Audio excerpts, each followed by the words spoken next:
Mari kita berdoa. Tuhan, kami hadir di hadapan Tuhan dengan penuh sukacita karena Engkau Allah yang baik bagi kami, Allah yang terus memberkati kami, dan Allah yang mau hadir di dalam kehidupan kami melalui Roh-Mu yang kudus itu. Kami bersyukur hari ini boleh beribadah kepada Tuhan, dan kami ingin lebih mengenal Engkau lagi ya Tuhan. Dan khususnya kami boleh lebih mengenal pribadi Roh Kudus itu, sehingga kami bisa menjadi akrab dengan Roh-Mu yang kudus itu. Karena melalui keakraban dengan Roh-Mu yang kudus itu, kami boleh akrab dengan Allah. Terima kasih Tuhan, kiranya Roh Kudus bekerja di dalam hati dan pikiran kami. Dan kalau ada kuasa-kuasa yang akan mengganggu kami mau menolaknya di dalam nama Tuhan Yesus. Di dalam namanya kami mengucap syukur dan berdoa. Amin. Silakan duduk.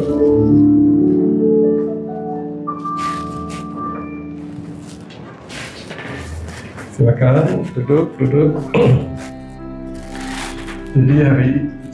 Jadi saudara, hari ini adalah hari-hari kita menjelang merayakan turunnya Roh Kudus kepada manusia, kepada para murid dan kepada orang percaya lain pada hari Pentakosta yang akan terjadi minggu depan, saudara ya. 3 hari yang lalu kita merayakan hari kenaikan. Ya, saya tidak tahu apakah saudara ada ibadah hari Kamis ya, ada ya, tanggal 29. Dan itu kita sebelumnya lagi adalah hari kebangkitan ya. Dan sebelumnya lagi hari kematian ya, kematian, bangkit, kemudian kenaikan, dan 3 hari lagi itu adalah kenaikan, kemudian hari ini 3 hari sesudah kenaikan, dan 7 hari berikut berarti 10 hari sejak kenaikan itu adalah hari turunnya Roh Kudus, ya. Jadi itu 50 hari dari kebangkitan sampai turunnya Roh Kudus, dan itu disebut dengan masa Paskah, ya, masa Paskah. Nah, jadi saudara, sangat relevan hari-hari ini kita lebih mengenal Roh Kudus itu, ya. Jadi tema kita adalah lebih mengenal dan lebih akrab dengan Roh Kudus, ya. Lebih mengenal dan lebih akrab dengan Roh Kudus. Nah, momen yang cocok untuk kita hari-hari ini lebih tahu, lebih belajar kalau bahasa resminya ya tentang Roh Kudus itu siapa ya. Nah itu saudara, dan kita akan membaca dari 2 bagian firman Tuhan, yaitu Yohanes, saya bacakan Yohanes 14 ayat 16 ya, bukan 6 ya, ayat 16. Jadi di judul dari bacaan itu adalah Yesus menjanjikan menghibur ya. Nah, saya bacakan ayat 16 saja. Aku akan minta kepada Bapa, dan Ia akan memberikan kepadamu seorang penolong yang lain ya, seorang penolong yang lain, supaya Ia menyertai kamu selama-lamanya ya. Jadi Ia akan menyertai orang percaya selama-lamanya gitu saudara ya. Kalau di zaman perjanjian baru ya, Roh Kudus hadir pada orang-orang tertentu ya, dan tidak selama-lamanya ya. Seperti Saul ditinggal oleh Roh Kudus ya. Daud tahu kalau dia berdosa, Roh Kudus bisa meninggalkan dia, karena itu dia berdoa, Tuhan jangan ambil Roh-Mu yang kudus itu dari aku gitu saudara ya. Jadi ada perubahan bagaimana Roh Kudus hadir dari perjanjian lama ke perjanjian baru ya. Ini ayat yang sangat penting, saudara bisa perhatikan dan hafalkan ya. Kemudian Yohanes 16 ayat 12 sampai 15 ya. Judulnya adalah pekerjaan penghibur ya. Saya bacakan dari ayat 12 saja. Masih banyak hal yang harus kukatakan kepadamu, tetapi sekarang kamu belum dapat menanggungnya ya. 13, tetapi apabila Ia datang ya, Ia itu siapa? Yaitu Roh kebenaran, yaitu Roh Kudus ya. Ia akan memimpin kamu ke dalam seluruh kebenaran, sebab Ia tidak akan berkata-kata dari dirinya sendiri, tetapi segala sesuatu yang didengarnya itulah yang akan dikatakannya, dan ia akan memberitakan kepadamu hal-hal yang akan datang. Ayat 14, ia akan memuliakan aku, sebab ia akan memberitakan kepadamu apa yang diterimanya daripadaku. 15, segala sesuatu yang Bapa punya adalah aku punya, sebab itu aku berkata, ia akan memberitakan kepadamu apa yang diterimanya daripadaku. Demikian firman Tuhan yang berbahagia kalau kita membaca, mengerti, merenungkan, mengerti, dan melakukan dan mengalami firman itu. Jadi saudara, bacaan kita ini Injil Yohanes ditulis oleh Yohanes ya, dan dia menulis dengan tujuan yang jelas. Ya, dia mengutip beberapa peristiwa mujizat, tanda-tanda agar orang itu percaya ya bahwa Yesus itu adalah Allah. Yesus itu adalah anak Allah. Dan ketika percaya, orang beroleh hidup yang kekal. Jadi tujuan tulisannya itu seperti itu, saudara ya. Nah, saudara, pada titik kita baca ini, Yesus itu tahu dia segera akan mengakhiri misinya di dunia. Berarti harus mati di kayu salib, ya. Sehingga dia mengajarkan hal-hal yang penting, ya, antara lain tentang kedatangan penerus pekerjaan Yesus itu sendiri, yaitu Roh Kudus. Ya. Ini diceritakan pada malam perjamuan terakhir yang kita rayakan pada hari Kamis, saudara ya, Kamis Putih. Ya, karena berikut lagi Yesus ditangkap, ya, Jumat ditangkap, kemudian Jumat itu juga disalib, ya. Kemudian seterusnya ya, bangkit dan seterusnya itu ya.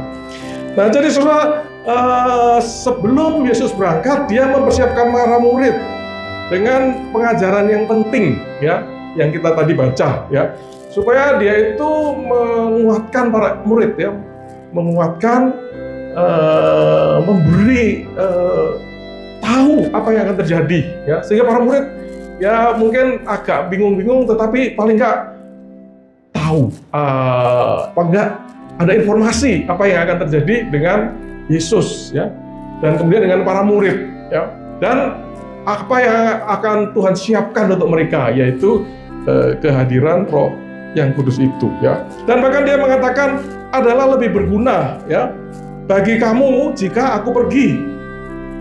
Ya, jadi sebenarnya kalau Yesus pergi lebih berguna. Sebab jikalau aku tidak pergi, penghibur itu tidak akan datang kepadamu. Tetapi jika aku pergi, aku akan mengutus dia kepadamu. Ya. Jadi kalau Yesus tidak pergi, ya Roh Kudus akan tidak bisa diutus itu. Ya, itu prosesnya seperti itu. Ya, rencananya seperti itu. Ya. Nah, saudara, kenapa kok lebih berguna? Ya, saudara, kalau Yesus belum pergi, maka Yesus melayani di sekitar Yerusalem sana, di sekitar Israel sana, Yerusalem, Galilea dan Yudea ya, sekitar situ, kadang ke Samaria. Tapi saudara, pelayanannya terbatas dengan keterbatasan Yesus sebagai manusia. Ya, karena dia adalah Allah yang menjadi manusia, dia nggak bisa sekaligus di mana-mana. Ya, jadi saudara, akan terbatas sekali orang-orang yang bisa dilayani oleh Tuhan. Ya, walaupun pelayanannya hebat sekali. Tapi ketika Roh Kudus dikirim, maka dia bisa ada di mana-mana, saudara, hadir bersama dengan para murid. Ya, jadi ketika para murid berbicara itu disertai dengan kuasa Roh Kudus, di mana-mana orang bisa sekaligus mendengar berita itu dan sekaligus dijamah hatinya dan bisa percaya ya, bahwa percaya berarti diselamatkan ya. Nah, saudara, Roh Kudus bisa bekerja di mana-mana, tidak dibatasi oleh waktu dan tempat. Dan pekerjaan itu terus saja berlangsung sampai sekarang, sehingga ada GPI, Transform Christian Community, karena pekerjaan Rohnya yang kudus. Kalau tidak ada kita, saudara. Ya, mungkin Yesus akan masih sibuk dengan orang-orang di Israel sana, ya. Dan orang Israel sana banyak yang bandel-bandel, nggak selesai-selesai, saudara ya, perang terus. Wah, kapan sampai ke sini, saudara? Tapi puji Tuhan, Yesus kirim Rohnya yang kudus itu, saudara. Nah, saudara, pengajaran Roh Kudus ini sangat penting, ya, bagi termasuk tujuan penulisan Injil Yohanes, ya, supaya orang di mana-mana bisa percaya, ya. bahwa Yesus adalah Mesias, Allah yang diutus, dan dengan percaya kepada Dia kita diselamatkan, ya.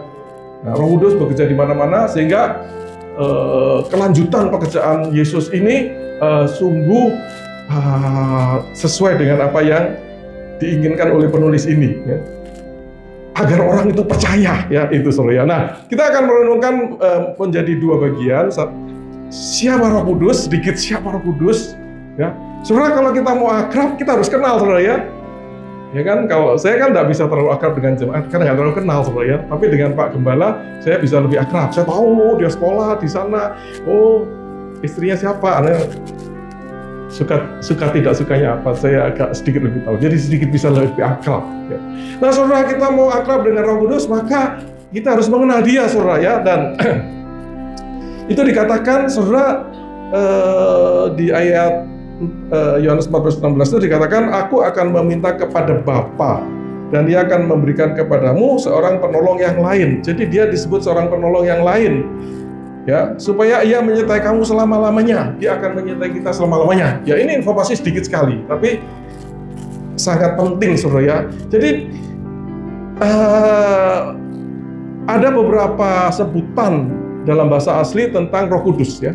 Nah, di bacaan ini dan 4 bacaan lain itu istilahnya adalah Parakletos. Jadi Yesus yang jelas-jelas tahu Roh Kudus, Dia menyebut bahwa yang diutus itu Parakletos. Parakletos yang terjemahannya sulit, ya. Ada yang menerjemahkan penolong, penghibur, pengantara, ya. Seperti itu, ya. Jadi itu saling melengkapi, saudara, ya, melengkapi. Dan sebenarnya Parakletos itu artinya adalah pribadi, ya, Allah yang mendampingi, ya, yang hadir untuk mendampingi, ya, mendampingi orang percaya, gitu kira-kira, saudara, ya. Nah, di situ Dia mengerjakan banyak hal, ya. Dia mengajar, Dia menghibur, Dia menguatkan, ya. Itu, saudara, ya. Jadi kita harus kenal Dia. Karena yang bekerja saat ini adalah Roh Kudus, saudara, ya. Itu, saudara. Jadi kita penting mengenal Dia, ya. Dan Roh Kudus itu disebut penolong yang lain, ya. Ya, aku akan mengirim kepada penolong yang lain. Ya, berarti penolong yang sebelumnya adalah Yesus, ya. Nah, tapi Roh Kudus ini adalah penolong yang lain, ya. Nah, saudara, Roh Kudus ini adalah kita sebut pribadi, ya, pribadi, bukan sekedar kekuatan yang memberi kekuatan kepada kita, ya, bukan sekedar penghiburan, ya, tapi Dia itu yang menghibur, ya, bukan sekedar kekuatan, Dia itu yang memberi kekuatan, gitu, saudara, ya. Dia itu adalah pribadi, sehingga kita itu bisa bergaul dengan Dia, saudara. Ya, kalau kekuatan tidak perlu kita bergaul, ya, kita terima saja, ya. Tapi karena Dia pemberi kekuatan, maka kita bisa bergaul dengan Dia untuk mendapatkan kekuatan dari Dia. Dia penghibur, Dia menghibur, ya. Jadi kita bisa bergaul dengan Dia dan mendapatkan penghiburan dari Dia. Itu, saudara, ya. Nah, jadi, saudara, ketika orang percaya itu bertobat, ya, lahir baru, ya, maka kemudian Roh Kudus itu hadir dan hadir selama-lamanya. Itu, saudara, ya. Ini makanan keras. Nanti Pak Gembala bisa mungkin lebih mendalami tentang ini, dan ada seminar tentang makanan keras di dalam pengajaran kita yang relatif tidak semudah makanan ringan yang susu itu, ya. Nah, saudara, satu ayat yang saya kutip di situ adalah Filipi 1:13-14, ya. Filipi 1:13-14. Di situ dikatakan, di dalam Dia kamu juga, karena kamu telah mendengar firman kebenaran, ya, telah mendengar firman kebenaran, yaitu Injil keselamatanmu, di dalam Dia kamu juga ketika kamu percaya dimeteraikan dengan Roh Kudus yang dijanjikan olehnya. Roh Kudus adalah jaminan, ya, bagian kita sampai kita memperoleh seluruhnya, yaitu penebusan milik Allah untuk memuliakan kemuliaannya, ya. Itu Efesus 1:13-14. Jadi saudara, ketika kamu menjadi percaya, ketika kamu percaya, dimeteraikan dengan Roh Kudus, gitu saudara. Jadi saudara percaya, maka dimeteraikan dengan Roh Kudus. Jadi Roh Kudus kemudian hadir, dan kemudian dia akan hadir di dalam hidup saudara selama-lamanya, gitu saudara. Jadi saudara, memang ini sesuatu yang agak sulit ya, mungkin sulit. Karena Roh Kudus itu sudah hadir dari perjanjian lama sampai perjanjian baru, dan ada di tengah-tengahnya juga terus bekerja ya. Dan kemudian ada titik yang heboh, itu adalah Pentakosta, di mana Roh Kudus kemudian semacam ambil alih ya di dalam karya keselamatan itu. Saudara, di dalam perjanjian lama Roh Kudus itu hadir pada orang tertentu, para nabi dan para raja juga, orang pilihan Allah, dan dia bisa meninggalkan saudara ya. Kalau Saul hadiri oleh Roh Kudus ya, dia bisa bernubuat. Kemudian Saul berdosa, Roh Kudus tinggalkan dia ya.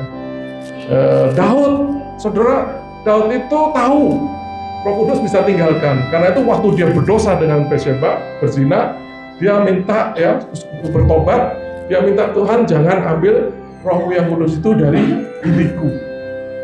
Wah, kalau diambil, ya dia akan sangat sedih, saudara. Ya, nah, saudara, pada perjanjian baru, ya ayat ini menunjukkan, sebenarnya banyak ayat yang lain menunjukkan bahwa Roh Kudus itu adalah materai kalau saudara percaya. Ya, ada di dalam hidup saudara dan hidup hadir selama-lamanya. Bagaimana kalau kita berdosa? Maka saudara mendukakan Roh Kudus. Ya, karena itu saudara, ketika saudara mau bergaul akrab dengan dia, jangan mendukakan Roh Kudus, saudara. Jangan dengan sengaja berdosa. Kalau berdosa, bertobat, ya, maka saudara akan diampuni dan Roh Kudus tidak berduka. Dia bersuka cita, puji Tuhan, anakku meninggalkan dosanya, gitu saudara ya. Itu. Jadi saudara, karena itu kepada kita itu ya, di Efesus 5 ayat 18 diperintahkan untuk selalu dipenuhi Roh Kudus ya. Artinya hidup kita itu, atau di tempat lain di Galatia 5:16, kita itu diperintahkan untuk berjalan dengan Roh. Jadi artinya kita itu diperintahkan untuk bergaul dengan Roh Kudus ini yang ada di dalam hidup kita ini, dan dipenuhi oleh Dia, berarti dipimpin oleh Dia, dikendalikan oleh Dia, diarahkan oleh Dia. Ya. Tidak, perintahnya tidak minta Roh datang ke dalam hidupmu terus menerus, tidak saudara. Coba cari perintah, nggak ada perintah seperti itu. Itu hanya di dalam peralihan itu ada, tetapi habis itu perintahnya Efesus itu kan sudah mundur saudara ya. Sudah zamannya Paulus ya. Jadi sudah terjadi Pentakosta ya. Dan di situ perintahnya adalah hendaknya engkau penuh dengan Roh ya. Gitu. Penuh dengan Roh. Minta dia pimpin, ya, minta pimpin hidupmu. Itu saudara ya. Nah, saudara, itu hal pertama yang kita ya sedikit-sedikit perlu tahu tentang Roh Kudus, supaya kita mengerti dan bisa bergaul dengan Dia selama-lamanya sejak saudara menjadi percaya. Ya, sehingga nanti kita bertemu dengan Dia muka dengan muka. Nah, poin kedua adalah saudara, bagaimana Roh Kudus itu kemudian melayani manusia ya, melayani manusia ya. Maka ada 4 poin di sana saudara ya. Jadi pertama, dia progresif ya, progresif, makin maju ya. Kemudian pribadi ya, personal. Kemudian berpusat pada kebenaran, dan keempat berpusat kepada Kristus ya. Nah, itu ada di bacaan kedua saudara ya. Jadi saudara, Roh Kudus melayani orang percaya secara progresif ya. Jadi dikatakan masih banyak hal yang harus kukatakan kepadamu, tetapi kamu sekarang belum dapat menanggungnya. Ini kepada para murid ya. Apalagi dengan kita saudara ya. Kita juga terbatas ya, belum siap untuk dikasih 100% ya. Jadi dikasih dulu 5%, 10%, lama-lama 60%, syukur-syukur bisa 70% ya. tidak pernah 100% ya, karena keterbatasan kita sebagai manusia ya. Tapi Tuhan, Roh Kudus mengajar kita progresif, makin lama makin maju, kelasnya makin tinggi, tetapi tidak pernah lulus. Ya, kita sebagai orang percaya tidak pernah lulus ya.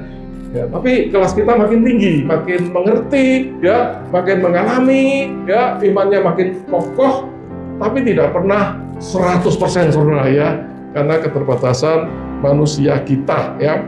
Jadi saudara, kita belum siap. Jadi saudara, ada banyak kebenaran ya yang sebenarnya Tuhan ingin kita mengerti ya, tapi belum siap. Karena itu Dia memberikannya tidak sekaligus ya. Orang percaya baru makanya susu ya, orang bertumbuh makanya daging ya. Makin lama makin bisa makan yang keras itu ya. Jadi saudara, tentang Roh Kudus adalah daging saudara ya. Tidak semudah makanan susu yang percaya Yesus selamat. Itu Roh Kudus bekerja orang, oh ya saya nggak bisa menyelamatkan diri sendiri. Yesus mati untuk saya terima selamat. Itu susu saudara ya. Oh, Alkitab firman Allah itu susu saudara ya. Dan banyak beberapa hal yang mendasar adalah susu. Tetapi kemudian siapa Roh Kudus? Bagaimana hubungannya dengan Yesus? Apa yang dikerjakan Roh Kudus? Bagaimana Roh Kudus perjanjian baru? Wah, itu mulai jadi makanan keras ya. Jadi itu akan kita belajar bertahap, saudara, bertahap dari waktu ke waktu sesuai dengan hikmat Roh Kudus untuk mengajar kepada setiap pribadi. Nah, saudara, dia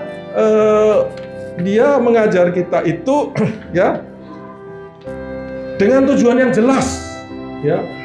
Progres ya, maju, tujuannya jelas ya, tidak sekedar kasih sembarangan saja saudara ya. Tujuannya agar kita itu dilengkapi untuk hidup dan melakukan pekerjaan-pekerjaan baik yang Tuhan mau kita lakukan ya. Tujuannya ke sana saudara ya. Saudara mungkin saat masih memikirkan diri sendiri, lama-lama sudah mengerti, oh ada kasih, kita harus kasih Allah, kasih sesama, gitu-gitu. Oh berarti ya hidup saya harus berubah ya, itu ya. Oh saya melihat saya punya talenta apa ya. Tuhan berbicara tentang satu talenta, dua talenta, oh berarti saya hidup harus mengerjakan talenta ini, gitu-gitu saudara ya. Itu bertahap saudara ya, bertahap. Tapi jelas tujuannya supaya saudara bisa melakukan perbuatan-perbuatan baik sehingga hidup saudara itu memuliakan Allah. Ya, akhirnya itu hidup kita itu untuk memuliakan Allah. Termasuk di dalamnya hidup kita bisa memberitakan kabar sukacita itu saudara ya, melalui perbuatan dan perkataan kita ya. Nah, jadi saudara, Roh Kudus ini adalah pemimpin ilahi ya, yang memimpin perjalanan kita memasuki kekayaan firman Allah itu ya, dengan tujuan hidup kita memuliakan Allah ya, memuliakan Allah. Dan ini akan terjadi sepanjang hidup saudara ya. Jadi kita harus sadar dari sekarang bahwa kita nggak pernah lulus saudara ya. Jadi jangan merasa wah saya sudah STH ini tidak ada lagi yang saya bisa belajar. Tidak saudara, STH itu masih bisa-bisa masih nol ya. Ya, masih harus banyak belajar, harus banyak dilakukan karena firman Tuhan harus dikerjakan ya. Nah saudara, sebagai pemimpin dia adalah punya otoritas ya. Karena itu saudara, kita itu harus menghormati ya, menghormati Roh Kudus itu karena dia pemimpin ya, memimpin kepada seluruh kebenaran. Kita harus menghormati, kita harus taat apa yang kita belajar dari dia ya. Itu saudara, itu cara mengajar pertama adalah progresif. Yang kedua adalah secara pribadi ya. Jadi saudara, kalau ada ajaran saksi Yehova misalnya, itu Roh Kudus itu kekuatan bukan pribadi ya. Jadi cukup diterima. Tapi firman Tuhan mengatakan dia itu adalah pribadi. Ayat 13 itu mengatakan dalam bahasa Indonesianya iya, ya, tapi dalam bahasa Inggrisnya he, ya, yang itu istilahnya itu maskulin atau laki-laki, ya. Di Roh Kudus itu menggunakan kata pneuma, ya, roh, pneuma, dan itu kalau bahasa Inggrisnya itu netral, ya, sehingga kalau di Indonesia kan itu, kalau di Inggris kan apa, it, ya, itu. Nah, di sini Roh Kudus dikatakan he. Jadi di sini ingin menekankan bahwa Roh Kudus itu adalah pribadi, saudara, ya. Dia itu pribadi, jadi bukan netral yang it atau itu, ya. Ya, ini agak sedikit makanan keras. Ya. Jadi itu, saudara, ya. Jadi dia itu adalah pribadi, dia itu adalah pribadi ketiga dari Allah Tritunggal, ya. Nah, itu makan keras lagi, saudara, ya. Allah Tritunggal itu, ya. Itu, saudara, begitu kerasnya sehingga orang yang makin pinter tahu-tahu bisa melenceng, saudara, ya. Yang kita bisa dengar di podcast-podcast itu, loh, ini kok jadi melenceng gitu, ya. Itu betapa beratnya makanan berat ini, ya. Jadi kita itu harus dipimpin oleh Roh Kudus supaya tidak tersesat, ya. Jadi, saudara, apa yang dilakukan juga menunjukkan dia itu pribadi, ya. Dia itu memimpin, ya. Kalau kekuatan tidak bisa memimpin, ya. Ya, tapi dia itu memimpin. Kemudian dia itu mendengar, berkata-kata, ya. Itu adalah apa yang dilakukan oleh pribadi. Dan saudara, tadi yang Efesus tadi dikatakan dia tinggal di dalam diri kita, ya. Jadi dia itu tinggal di dalam diri kita, tahu, ya, kita itu di tingkat berapa sebagai seorang murid itu, ya. Dan kemudian membuat program yang sesuai dengan tingkatan kita itu, ya. Ya, karena itu pelayanannya sungguh sangat pribadi terhadap masing-masing kita, saudara, ya. Ada yang memang masih butuh susu, ada yang butuh ikan, ada yang butuh roti, ada yang butuh daging keras, ada yang sudah bisa mencerna yang lebih keras lagi, ya, daging yang keras. Daging kan ada yang empuk, ada yang keras, ya. Ya, kalau giginya sudah kuat, kasih daging yang keras itu, ya. Itu semua, ya. Nah, itu semua, ya. Jadi, saudara, dia melayani secara pribadi, ya. Karena dia adalah pribadi dan dia hadir di dalam hidup kita, sehingga dia membuatkan program-program untuk kita secara pribadi, ya, sesuai dengan kondisi kita, ya. Puji Tuhan, saudara, ya. Nah, ketiga, saudara, Roh Kudus itu melayani dengan berpusat pada kebenaran. Yesus sendiri mengatakan dia adalah Roh kebenaran, ya, dan dia akan memimpin ke dalam seluruh kebenaran. Tapi juga kepada hal-hal yang akan datang, ya, itu dikatakan di ayat 13, ya. Jadi, saudara, kebenaran berarti sebenarnya ada kebenaran itu, ya, dan itu yang mau diajarkan, ya. Dan dia mau kita hidup di dalam kebenaran itu. Jadi pengajaran Allah, Alkitab, Allah, kemudian Roh Kudus adalah agar kita hidup di dalam kebenaran, ya. Berarti ada, saudara, kebenaran itu. Dia mau kita hidup di dalamnya, ya. Nah, saudara, kebenaran ini dia nggak mengajar tentang matematika, sejarah, ya. Forensik, gitu-gitu, ya, digital forensik, itu bukan itu, ya. Dia mengajar hal-hal pengetahuan kebenaran rohani, ya, yang memampukan kita itu hidup secara rohani, hidup berkenan kepada Tuhan, ya. Itu, ya. Jadi apa yang kita pelajari dari Roh Kudus itu di situ, saudara, ya, walaupun dia bisa melengkapi kita dengan hal-hal lain, pengetahuan yang lain, saudara, ya. Itu memang pekerjaan Roh Kudus juga, tetapi itu umum, ya. Orang di luar sana pun menerima hal itu, ya. Nah, itu, saudara, ya. Jadi, saudara, karena itu pelajaran penting itu adalah misalnya tentang dosa, ya. Itu tidak ada di pelajaran IPS, saudara, ya. IPA, IPS juga nggak ada. Adanya di Alkitab yang diajarkan oleh Roh Kudus, ya. kalau ada orang nggak bisa ngerti dosa, saudara ya. Kalau saudara lihat debat yang tentang ijazah palsu itu, wah itu orang ini nggak ngerti dosa ya. Terus saja mencari pembenaran dan sebagainya ya. Itu kalau kita kan bertobat, saudara ya, ada teguran, wah ini wah salah saya, bertobat ya. Oh dosa ya. Tapi kalau nggak Roh Kudus, dia nggak terima pengajaran Roh Kudus, ya dia nggak bisa ngerti saudara tentang dosa ya. Dan tidak mengerti tentang hukum akibat dosa ya. Akibat dosa adalah mati ya. Mati bisa mati pertama di dunia, kemudian mati lagi selama-lamanya. Itu nggak ngerti saudara, dan tidak ada pelajarannya saudara ya. Kecuali berasal dari Alkitab ya, dan sebagainya ya. Itu. Jadi pada kebenaran ya. Pusatnya itu kebenaran saudara ya. Nah, yang berikut hal lain yang diajarkan adalah hal-hal yang akan datang, ya, hal-hal yang akan datang ya. Jadi itu bisa sesuatu yang belum terjadi diberitahukan kepada para murid ya. Tapi juga saudara hal-hal yang belum dimengerti ya, yang bagaimana ke depannya para murid ini, bagaimana firman ini kemudian semakin dipahami ya. Ya kan dulu-dulu di dalam Alkitab pun perbudakan jalan saja saudara ya. Tapi setelah tahun 1800-an firman Tuhan dipahami, tidak bisa orang memperbudak manusia gitu saudara. Manusia gambar Allah dan sebagainya. Tidak ada perbudakan adalah dosa ya. Itu ke depan saudara ya. Jadi saudara, ketika kita semakin bertumbuh di dalam kemampuan kita, maka Tuhan akan semakin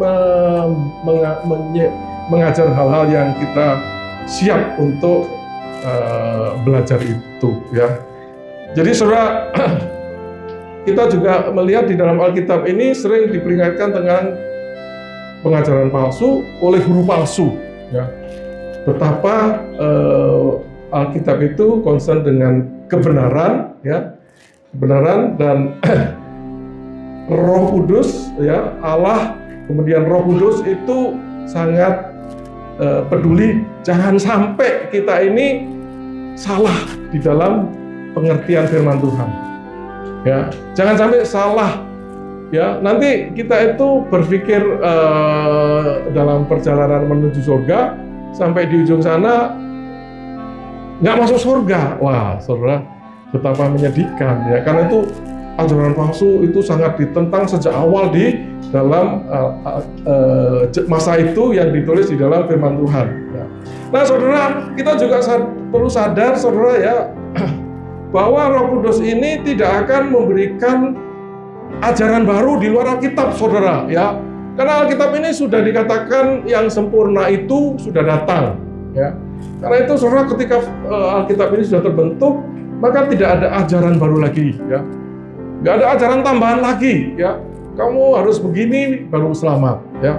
Kamu harus memberi ini baru selamat. Tidak ada, saudara. Semuanya ada sudah di dalam firman Tuhan, ya. Tinggal Roh Kudus itu menguraikan itu supaya mengerti dan dialami oleh orang-orang percaya. Ya, jadi tidak ada lagi hal-hal yang baru, ya. Tapi ada pemahaman-pemahaman yang berkembang di dalam masing-masing pribadi, ya. Dia jelas tidak akan mengajarkan hal-hal yang bertentangan dengan firman Tuhan, saudara. Ya. Nah, jadi saudara, kita itu sebagai orang percaya harus kritis, ya, dengan apa yang disampaikan di mimbar. Ya, kalau hamba Tuhannya tidak sesuai firman Tuhan, ya mestinya jangan diundang lagi, gitu. Saudara jangan percaya dan jangan diundang lagi, ya. Karena dia akan dipakai oleh musuhnya kebenaran ini untuk membuat saudara itu tidak di jalan kebenaran, saudara. Ya, itu memang kita nggak lihat, tetapi kuasa itu sangat berkepentingan, saudara. Ya, itu seperti kenapa kok masalah ijazah palsu bisa begitu heboh, ya? Wah, itu kita bisa menduga di balik itu ada kepentingan lain, gitu. Nah, saudara, kenapa kok ajaran-ajaran tertentu itu bisa timbul di mimbar? Ya, kita tahu di balik ini ada kepentingan lain, ya. Kepentingan kuasa gelap musuh kita untuk membuat kita tersesat, saudara. sehingga kita nggak sampai kepada Tuhan. Jadi kita harus hati-hati. Poin terakhir adalah bahwa Roh Kudus itu, saudara, melayani dengan berpusat pada Kristus, ya. Dikatakan Ia akan memuliakan aku, ya.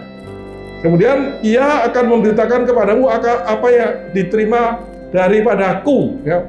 Jadi saudara, ayat ini menunjukkan saudara bahwa Roh Kudus itu tidak bekerja sendiri. Dia itu menyampaikan apa yang disampaikan oleh Kristus.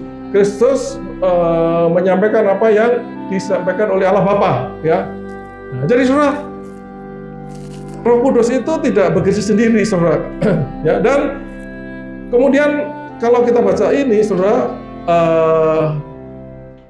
Yesus, jadi Roh Kudus memuliakan Yesus, ya. Ia memuliakan aku, ya.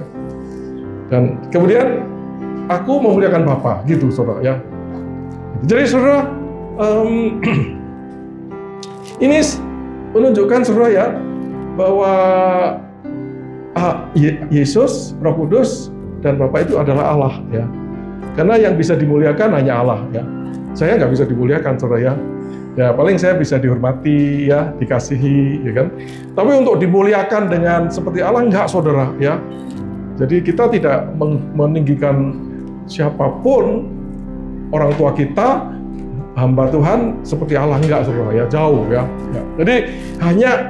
Jadi anak, Bapa dan Roh Kudus itu bisa dimuliakan karena mereka itulah Allah, saudara, ya, tiga pribadi Allah, ya. Ya, jadi saudara, jadi kalau kita itu tadi kan ada lagu, saudara, ya, itu lagu itu sebenarnya harus dikritisi, ya. Jika Roh Allah hadir di dalamku, aku akan menari, ya. Saudara, jika Roh hadir di dalam diriku, ya, maka yang sebenarnya terjadi adalah, ya, ketika Roh bekerja, maka menurut ayat ini Ia akan memuliakan aku, ya. Roh akan memuliakan aku, ya. Jadi kalau Roh hadir di dalam hidupku, maka hidupku memuliakan Allah, gitu, saudara, ya. Bukan kita menari, ya. Ini lagu ini memang lagu enak, saudara, ya. Dan mungkin perlu penjelasan, ya. Karena nggak usah dipenuhi roh orang nari, saudara, ya. Di film-film itu kan nari, ya. Lebih hebat dari kita. Di TikTok orang pada menari, saudara, ya. Nggak perlu Roh Kudus, saudara, ya. Ya, tapi ini harus ada penjelasan, ya. Apa maksudnya? Dan seringkali pemusik itu kan seniman, ya. Dia mengekspresikan apa yang dia rasakan, ya, tanpa teologi yang jelas, ya. Nah, ini ya kita harus hati-hati aja, saudara, jangan dipikir, saudara, ya, karena ada, saudara, di pengajaran di Kanada itu, ya, ketawa-ketawa, ya, karena dipenuhi Roh Kudus. Saudara, itu kita harus kritisi, saudara, ya.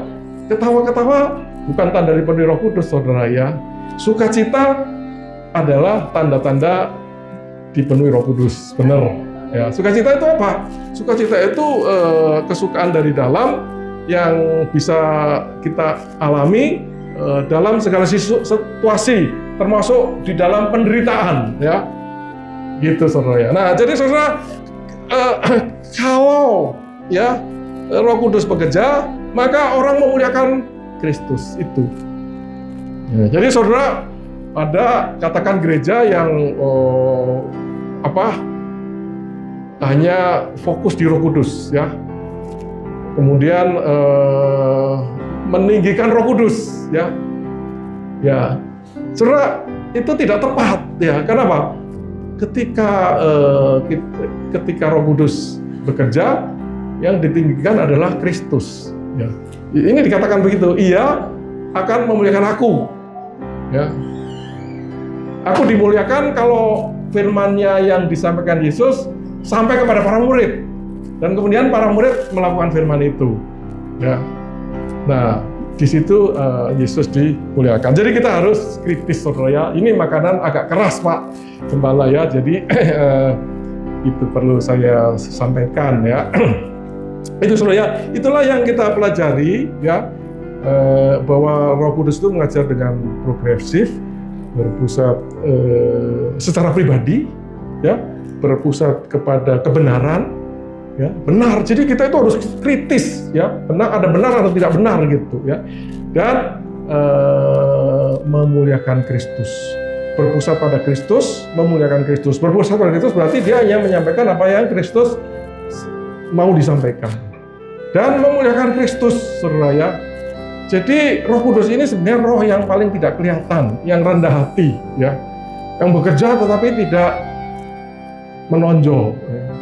Jadi kalau ada yang kelompok-kelompok yang menonjolkan Roh Kudus itu salah, saudara, ya. Karena saudara di dalam alat Tritunggal itu yang akan memerintah adalah Kristus, ya. Dia di sebelah kanan Allah Bapa, dia pegang kuasa dan kedaulatan, ya. Dia yang akan memerintah, ya.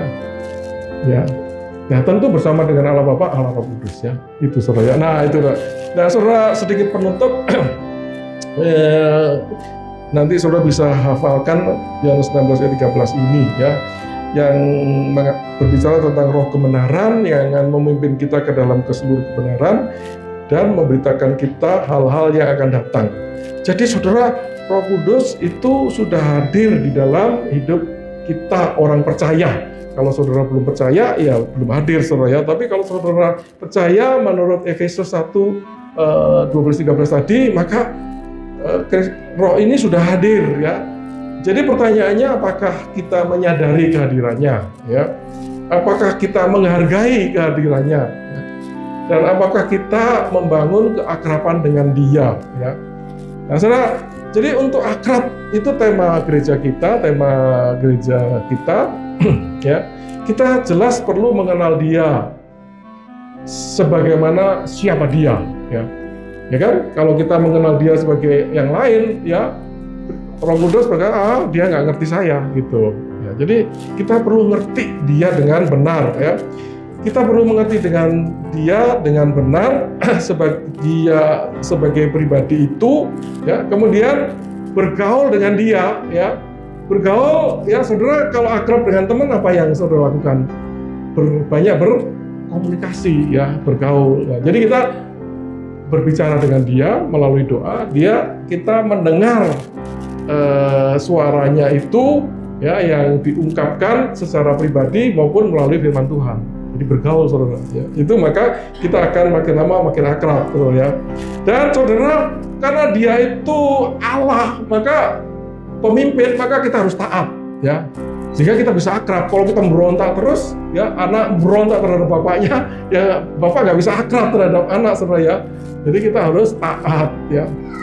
Dan saudara, mau akrab, kita itu punya hati untuk tidak membuat Dia sedih, ya, yang terjadi kalau kita berdosa. Jadi mari kita hindari dengan dosa. Jadi saudara, langkah praktis kita, mari kita luangkan waktu setiap hari, setiap waktu untuk berkomunikasi dengan Roh Kudus. Jadi saudara, kadang kita berdoa, ya Allah Bapa, ya Kristus, tapi sekali juga Roh Kudus, gitu, saudara. Roh Kudus tolong saya, itu satu yang kita bisa lakukan untuk akrab dengan Dia, ya. Setelah kemudian latih kepekaan kita, ya. Roh Kudus itu bekerja di hati, saudara, ya. Kalau Dia memimpin kita ini, ya, dan saudara uji dengan kebenaran, ya, saudara taat, saudara, ya. Kalau misalnya saudara cowok deketi cewek tapi ceweknya ini tidak seiman, ya, pasti Roh Kudus akan susah, Dia akan bekerja, ya. Dan intinya akan bilang jangan, gitu, saudara. Itu taat, saudara, ya. Maka saudara akan menyenangkan Dia dan bisa akrab, saudara. Kalau saudara berargumentasi macam-macam, Roh Kudus sedih, saudara, ya. Itu, ya. Peka, ya. Kemudian taat pada dorongannya, ya, dorongan yang sesuai firman Tuhan, ya. Gitu, saudara, ya. Ya. Jangan kemudian dorongannya itu salah, saudara bilang, oh ini dorongan Roh Kudus, ya. Saya harus katakan saya harus ceraikan istri saya. Saya harus dapat istri yang lebih saleh. wah ini sepertinya benar ya, dapat istri yang lebih lebih rohani ya, tapi ceraikan dulu yang kurang rohani ini. Wah, ini salah saudara ya. Jadi ini jangan dibilang dorongan saudara, ini pikiran salah saudara ya. Iblis bekerja ya, sehingga ingin menghancurkan hidup saudara. Begitu saudara cerai, kawin lagi, wah saudara, hidup saudara akan susah ya, susah dan ya macam-macam dampaknya saudara ya. Nah ini ya, dan jadi saudara taat pada dorongannya dan jangan menyedihkan dia. Pikiran kita itu ingin menyenangkan dia dengan tidak berbuat dosa. Mari kita berdoa. Tuhan, terima kasih untuk firman Tuhan. Tolong kami hidup di dalam firman-Mu ya Tuhan, lebih mengenal Roh Kudus, pribadi ketiga dari Allah Tritunggal, yang bekerja pada zaman ini untuk memberitakan kebenaran, untuk menyelamatkan, dan untuk menguduskan orang-orang percaya, memberikan pertolongan, memberikan kekuatan, memberikan penghiburan, di tengah kehidupan yang begini penuh tantangan. Terima kasih ya Tuhan, karena melalui Roh yang kudus ini, ketika kami berjalan bersama Roh Kudus ini, kami bisa mengalami sukacita Tuhan. Kami bisa mengalami damai sejahtera Tuhan. Kami bisa dipakai oleh Tuhan menjadi saksi, menjadi garam dan terang. Terima kasih Tuhan untuk firman-Mu, kiranya Roh Kudus terus bekerja di dalam hidup kami, sehingga hidup kami betul-betul dibangun oleh Roh-Mu yang kudus itu. Di dalam nama Tuhan Yesus kami berdoa. Amin.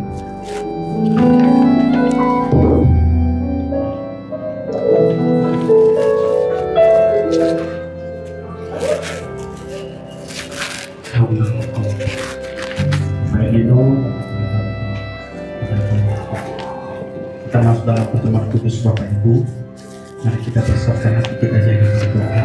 Kita memuji Tuhan sebelum kita menerima perjamuan kudus ini, semua oleh karena kasih. Karunia Tuhan